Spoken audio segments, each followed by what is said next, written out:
How's it going out there, YouTube land and also social media lands? Welcome to an all new video. This video we're doing my 10 best films of 2023, and we're gonna get in and talk about all the goodness and all the fun and what I appreciated about them and just why they're my top 10. So we're gonna go right into that.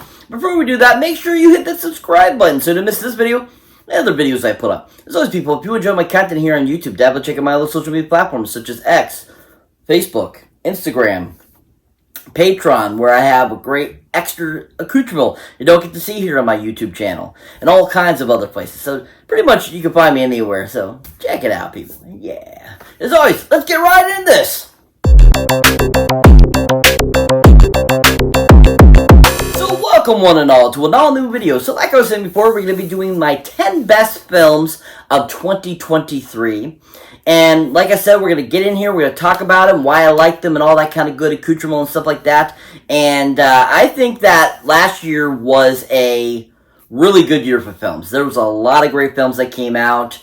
Bringing this down to a solid 10 was very hard because there were so many I liked last year. There were so many films that I just really enjoyed and thought were really well created films. Now, I know a lot of people don't agree with that, or there's a lot of people that thought that last year was horrible, but, if it entertained me, I feel it's a 10-star film. I enjoy it. That's how I feel films are supposed to be. I'm not looking for all this artsy and all this kind of true meaning and stuff like that in films. That's not what I'm watching movies for. If I want something like that, I want to watch a documentary. I want to watch something about that's true, like a biopic or something like that. Then I understand that being a very popular thought process. But overall, if it's just going to be entertaining, it's going to be filmed. That's how I feel about films, is I feel if they entertain me, it's a great film and enjoyable. And that's kind of what this list consists of. So, to get us started off, at number 10, that's right, number 10, folks, on this list is none other than the film called Candy Cane Lane. Yeah. Candy Cane Lane. Yeah. So, Candy Cane Lane, I was blown away with how good it was. I loved the whole concept. I thought it was absolutely hilarious. It was beautifully directed. And everyone in it was so fun and enjoyable and super funny. From Eddie Murphy being, the main cast member to Jillian Bell's evil elf person was absolutely hilarious. You had David Allen Greer playing Santa Claus, which was absolutely hilarious. And just the whole cast made this film so fun and so enjoyable. And each person played the character so well. I thought the animation that they used for the certain aspects of the film, for the CGI stuff, was done really well. But the writing was so fun, and it was just so entertaining, and there was just a lot of funness to this film. And over all the Christmas films I've seen over the years, this film it felt like a real Christmas film again. It's been a long time since I felt that way about a Christmas type of film, and this film brought that feeling back, and that's another reason why I consider this one of the best of 2023. Not only was it a great triumphant return for Eddie Murphy himself, it just worked really well, and he just was perfection in it. He was so fun, and you felt that old Eddie Murphy feel that of, his past films that just always made you love Eddie Murphy, and it just overall was really a great encompassing film. If you have not seen Candy Cane Lane, I highly recommend go check it out on Amazon Prime. Really superb film, and that's why it's on my top 10 of 2023. So, next on the list, coming in at number 9, folks. Number 9, that's right, number 9, is a great horror film that came out during Thanksgiving this last year. And is a film based on a trailer from a previous film. And that, of course, is the film called Thanksgiving. Yeah! Thanksgiving! Yeah! Oh my god, this movie was utterly amazing. Not only to be, made a full-length feature from just a small trailer that was made back over a decade and so ago, was just utterly amazingly done. I mean, it was exactly what a slasher is supposed to be. It had all those same amazing tropes, like the classics like Halloween, Friday the 13th, the Leprechauns, Nightmare on Elm Street, like that and stuff like that. This movie had all that greatness. And it was so well directed by Eli Roth, who I think is a phenomenal director, and he always makes really great horror films. And this film is just up there, I think, in one of his best that he's done to date. And everything about it just was the construction of the sets, the look of it, the feel, the great bad guy, Patrick Dempsey being in it, and he was phenomenal. And just everything about it was really well done, and it really blew me away just that, that this was made from just that small trailer that they made on the Grindhouse feature back in 2007. So that alone made it a 10-star film for me and a top of my 2023 list, just because it was so well constructed and a really great horror film that a lot of people haven't seen in a long time. And it felt like a classic horror film. And overall, I just think that it was just a really entertaining and fun film that I just really enjoyed, and it really entertained me. And overall, that's why I put this at number 9 on my top 10 best feature list. Best movies of 2023. Oh yeah. Yeah. So next on this list is a movie that did horrible at the box office. Was considered a box office bomb, but entertainment-wise, it was super enjoyable and did everything I wanted from a film. And of course, this film had, things that were definitely things they could have fixed and made better, but overall, the whole premise and the whole film itself was super entertaining. And that happens to be the film called The Marvels. Yeah, The Marvels. Yeah. I absolutely loved this film. I was blown away by it. After all the critics saying that this was such a horrible film and all this kind of stuff, I went in thinking, this is probably going to be crap again, not another great Marvel film. And at the same time, I was thinking, well, you know what? They keep saying that about the other films, and I enjoyed them. And, so this is probably not going to be that bad. And going in, I was kind of had that mindset, like, I could either like it or not like it. And coming out, I was, blown away. I was really happy with this film. Besides having a horrible bad guy, other than that, the whole film itself was super funny and entertaining. The Flurkins were awesome. I loved Samuel Jackson, seeing Samuel Jackson feel like, Mr. Nick Fury again. I loved what Captain Brie and, Brie Larson did with her character. I like what, Kamala Khan brought. I loved what, Photon brought. I thought all of them did such a great job of bringing to life these characters and giving them completely different, kind of almost overhaul versus what we originally saw them in. And Kamala Khan, played by, the great, actress there, Aman Amali, she was so awesome, and she was definitely the best part of this film. But I really enjoyed Brie's interpretation and evolution of Captain Marvel to this point. I like what she did with the character. I felt she was more emotionful. I felt she was more there, more present. She felt different than she did in the original Captain Marvel film. And I think that Brie did a good job of bringing that to life and just giving us a really entertaining film. And I just was really blown away with the CGI in this film wasn't the greatest, but it was enough to make it entertaining. And there was so many great one-liners, there was some great laughs, there were so many things about this film that just was so super entertaining and really enjoyable. And, I have to put this on my top 10 list because, one, it's so much hated, and I absolutely loved it, and that's exactly what, like I said before. If it entertained me, it's a top 10 contender for me. And I think this film is absolutely fantastic and definitely deserves credit for how fun it really was. Captain Marvel, great film also, but The Marvels really was super entertaining, and I really enjoyed it.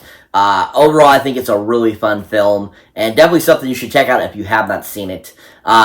And that's the reason why I put it at my number 8 on my top 10 of 2023 list. So the next film on my list, which comes in at number 7, that's right, number 7, is a sequel film that, started back in 1996. We've had 7 subsequent films, or 6, I should say, up to this one. And this is just a really great action franchise that it has evolved beautifully and has gotten better and better with each film, and just is really entertaining. And then, of course, is the film called Mission Impossible Dead Reckoning Part 1. Yeah. Mission Impossible Dead Reckoning Part 1. Yeah. Ooh. So the first supposed end outing for Ethan Hawke's character, the great Tom Cruise, of course, this movie just blew me away too. It was so freaking awesome. Action-packed, entertaining as hell, great story, and great actors, of course, great cast. You had Bing Rhames, Simon Pegg, the gorgeous, beautiful Hayley Atwell. You had Rebecca Ferguson. You had just this amazing cast that all accompany Tom Cruise so well, that have been amazing since, their inception into the series when they came in. And this film just was so awesome. I mean, between the amazing flight scene where, Tom Cruise jumps off that hill and parachutes, to the train scene, was so freaking amazingly done well. And, of course, the director of these films that has done the last few, he is just an amazing director, Stephen McQuarrie. He is so awesome and just knows exactly what to do. And this film deserves special effects nominees, stunt nominees, because they just were so well constructed and so well done. And I just really enjoyed this film and thought it was really top notch. And I think one of the reasons why also I feel this is a top 10 of 2023 is the fact that this is the 7th movie into this franchise, and it's still so fresh and so entertaining. And I don't feel like this film franchise is wavering at all. Unlike how, Marvel has had some fatigue, and how DC has had some fatigue, or, some franchises seem to have fatigue. And this does not feel like that at all. And I have to hands down give it to Tom Cruise for keeping this franchise so fresh and alive and making it so awesome. And hence why this gets my top 10 on 2023. It just was so freaking amazing. So well done, so well crafted, great action, great comedy, great humor, great writing. Everything about this film is on point. Giant 10 golden movie boxes up. If you haven't seen it, highly recommend check it out. But that's the reason why it's on my top 10 of 2023. So coming in the next spot, which happens to be number 6, that's right, number 6, is none other than a DC Universe film that was the third to last of the DCU itself films that came out last year, and is, I think, one of my favorite DC movies of all time. This movie just rocked. And then, of course, the film, The Flash. Yeah. The Flash. Yeah. This movie was utterly amazing. I was blown away by this movie. Now, yes, I give it hands down. The CGI wasn't the greatest in some parts, but that didn't faze me. It still entertained me so well. And I know a lot of people had problems with it because it was in development hell and it was redid, and all this kind of stuff for so many years. But what they came out with was super entertaining and super fun and got the point across. Ezra Miller is one of my all-time favorites. Barry Allen's. He was so on point as Barry Allen, and I absolutely love him as the character. Bringing Michael Keaton's Batman back was one of the best ideas that Marvel, or DC I should say, Warner Brothers had putting into this movie, because that was such a great concept and so awesome. And the story itself of the, Flashpoint paradox was really well constructed. It really was. It was a great idea of how to kind of restart the DC, universe. And I thought that was a really clever idea. And all the little clever things they did throughout this film, with having Clooney pop up, having Affleck pop up, having Michael Keaton pop up, was really genius. And it should get more credit for how fun of a film it was and how well constructed it was. Andy Muschietti is an amazing director, and I think he directed the shit out of this film. He did such a phenomenal job with this film. Even though, like I said, the CGI is wonky in certain spots, but like I said, it's not that horrible. I've seen a lot worse. Go back 20 years, you'll see some really bad CGI. And, people are too on point, like, nitpicking at the CGI, for movies these days, because, CGI takes over everything, it takes away from this. And yet, CGI sometimes makes a movie even better. And CGI is needed these days because it is a cheaper way of bringing a movie to life as well. So the fact that they did that with this film, making it very CGI laden, I don't see anything bad about that. I thought it actually made the film even more enjoyable. And, I think that there's some creative choices that made it that way too. Hence why it felt worse than it looked too as well. So, overall, this movie is so freaking fantastic. So well constructed. I even think Sasha Calle, that plays Supergirl, did an amazing job. I was really impressed with her. I wasn't too sure about her at first when she was playing Supergirl, but she did a knockout job and really did an amazing job. I was really impressed. And I think that this is one of the best films of 2023. Absolutely fantastic, really well crafted, and just overall a great entertaining film. And that's why this is on my top 10 of 2023. So next up on my top 10 of 2023, coming in at number 5, people. Number 5 is another horror film, actually. Last year had a great year of horror films. And this film is also a sequel. And, I didn't hate the last iteration, but at the same time, I didn't care too much for it. And this one blew me away and brought me back to this franchise. Because this movie utterly was exactly what I wanted from this franchise. And that, of course, is the film called Scream 6. Yeah, Scream 6. Yeah. Oh my god. This film was freaking amazing. The whole concept, the whole idea, from start to finish, this film is utter perfection.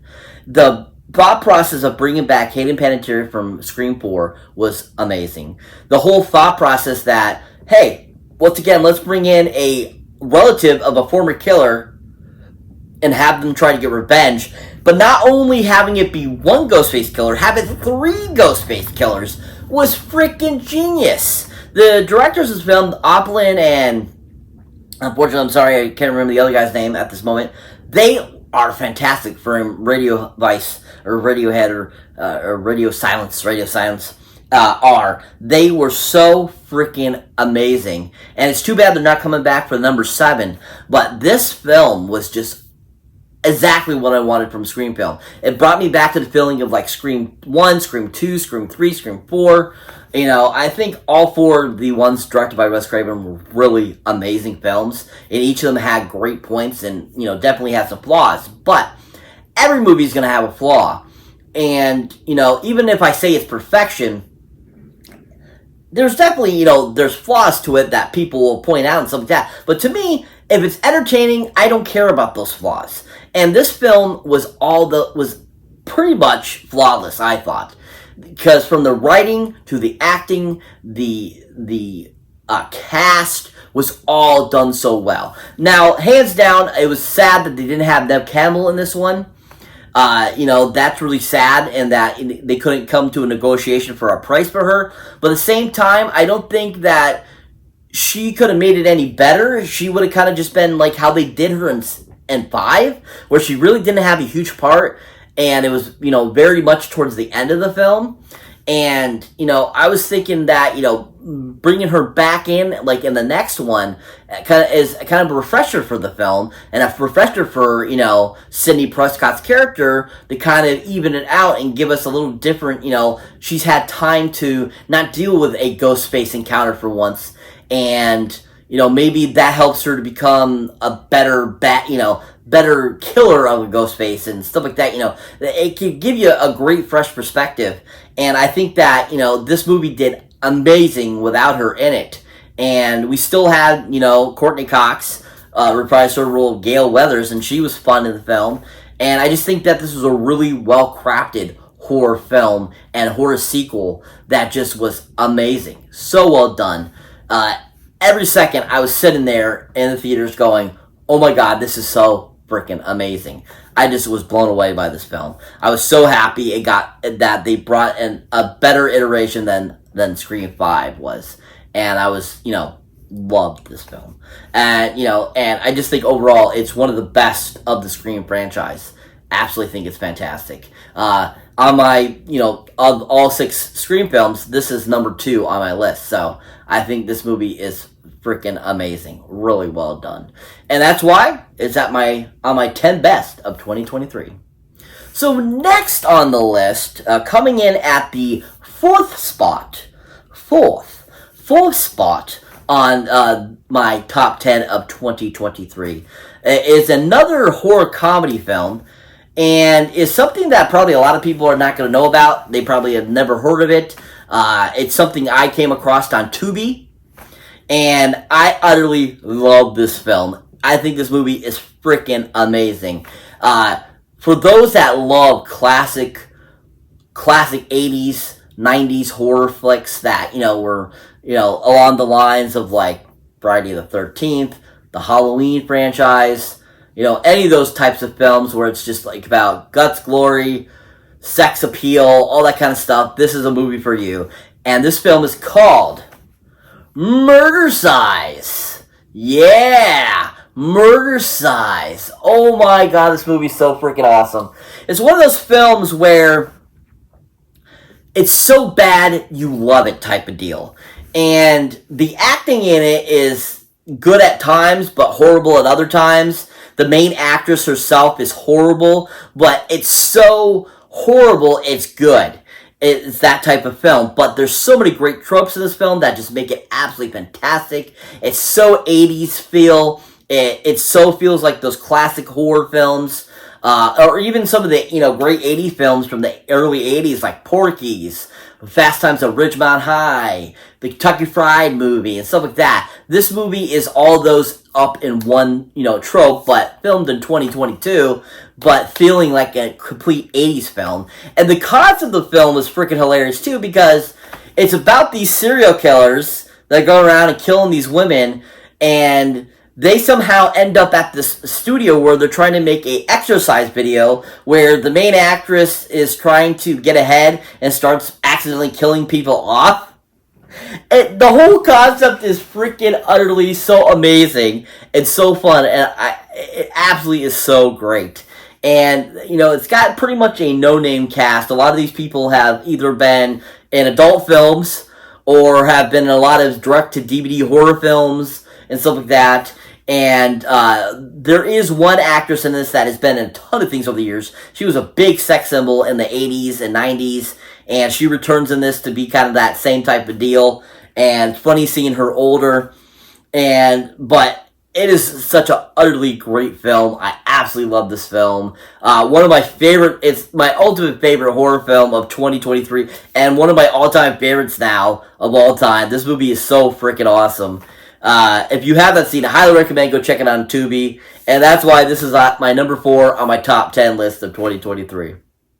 So coming in at number 3 on my list of top 10 best of 2023 is a sci-fi adventure / fantasy adventure film that I think is so freaking fantastic, and it was so awesome and so well directed. And that, of course, is a film called Dungeons and Dragons: Honor Amongst Thieves. Yeah. Oh my god, this movie was so freaking awesome.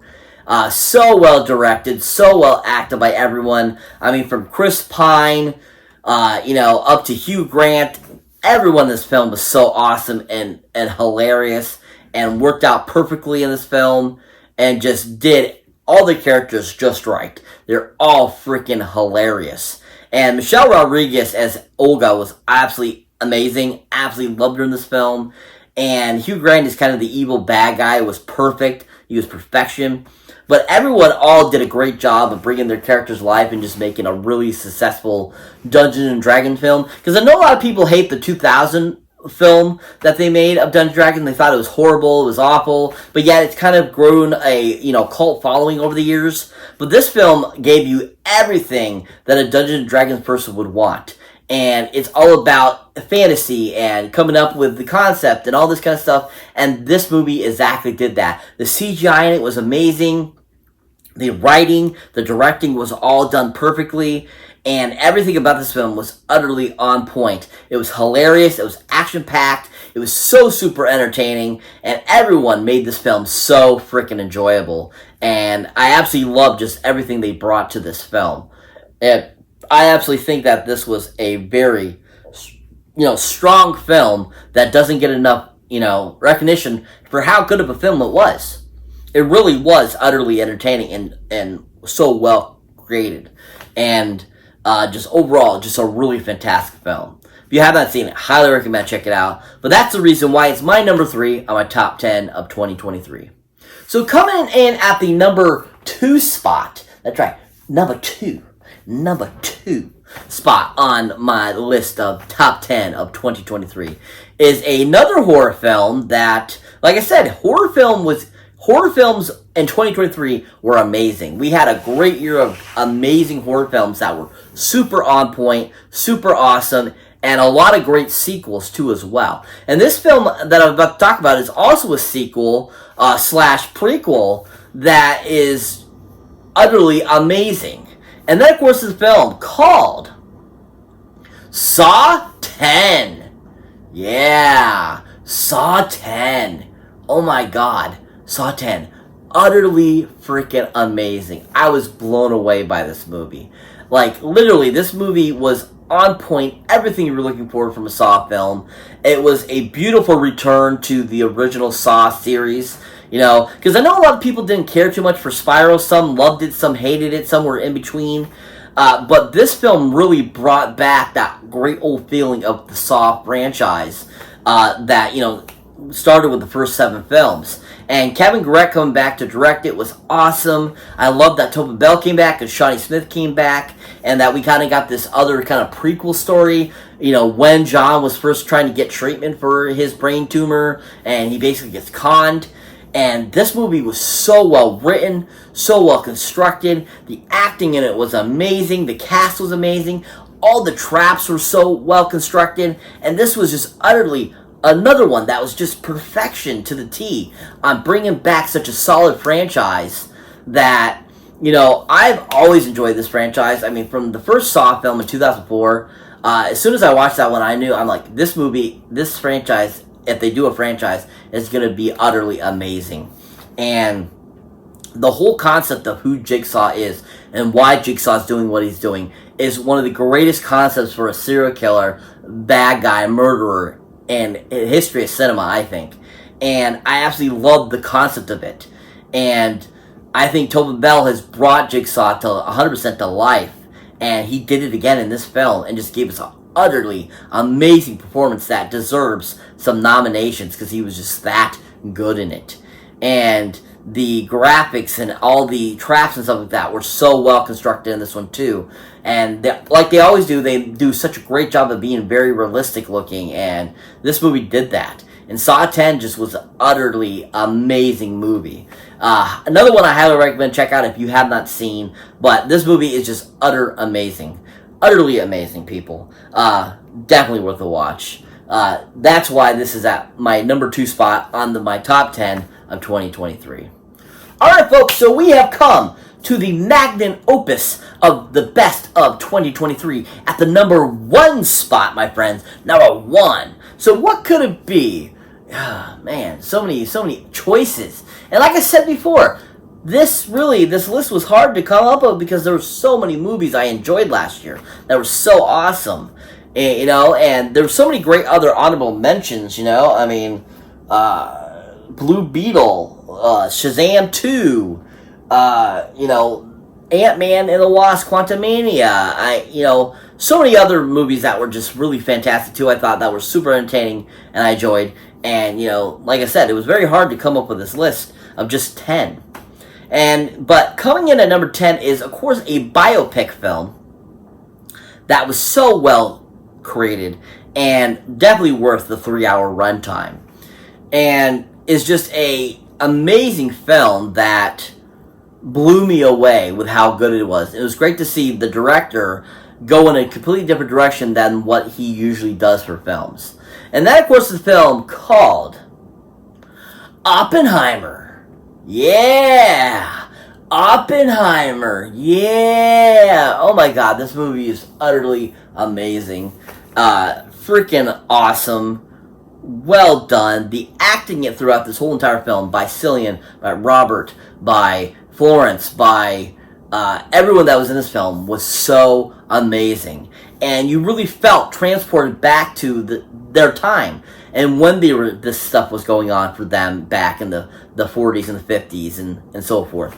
And, it just was literally amazing who Oppenheimer was and what he came up with and all the stuff he dealt with and kind of his life. And it just was so well constructed by Christopher Nolan and so well written and just brought such a great thought process on who Oppenheimer was too. And the one thing I always enjoy about biopics, and something that I always look for in a biopic, is when it makes it entertaining from start to finish. That it, doesn't really have lag points in the film. And this film did not have any lag points in this film.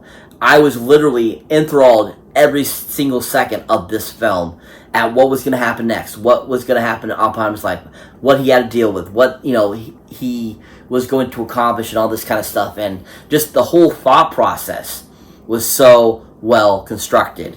And what makes this movie also number one in my book is that for a biopic, how entertaining it was, because a lot of times biopics can be very sad or endearing or can have a lot of moving parts to them that they don't always get to. And one thing about Oppenheimer is because they made sure to give this a nice long run time, they were pretty much able to pretty much encompass everything without it feeling too overwhelming. And I think that's what makes this movie so utterly amazing and so well constructed and done and made, that this is just a really phenomenal film that deserves all the accolades it's getting, all the wins it's getting, because every single person in this film deserves an award because they were so freaking good. And I love this movie. I think it's the best of 2023. It just was really amazing. If you haven't seen it, highly recommend checking it out. But that's the reason why this is my number one on my top 10 list of 2023. So that's it for this review, folks. As always, thank you for watching. And that concludes this top 10 of 2023 list. You guys are rocking it. I want to thank all my new subscribers, all my old subscribers. Thank you so much. You guys are rocking it. And as always, people, if you have not seen something recent or you haven't seen something older, definitely check out some movies that you might have not seen mine yet. As always, people, I just want to shout out once again Patreon. If you want to see some extra cool stuff that you don't get to see here on my YouTube, definitely check it out. Help support the channel out. You guys are rocking it. You guys are awesome, and I appreciate every one of you guys. You're cool. But anyways, folks, as always, until the next one. Catch you in the next one.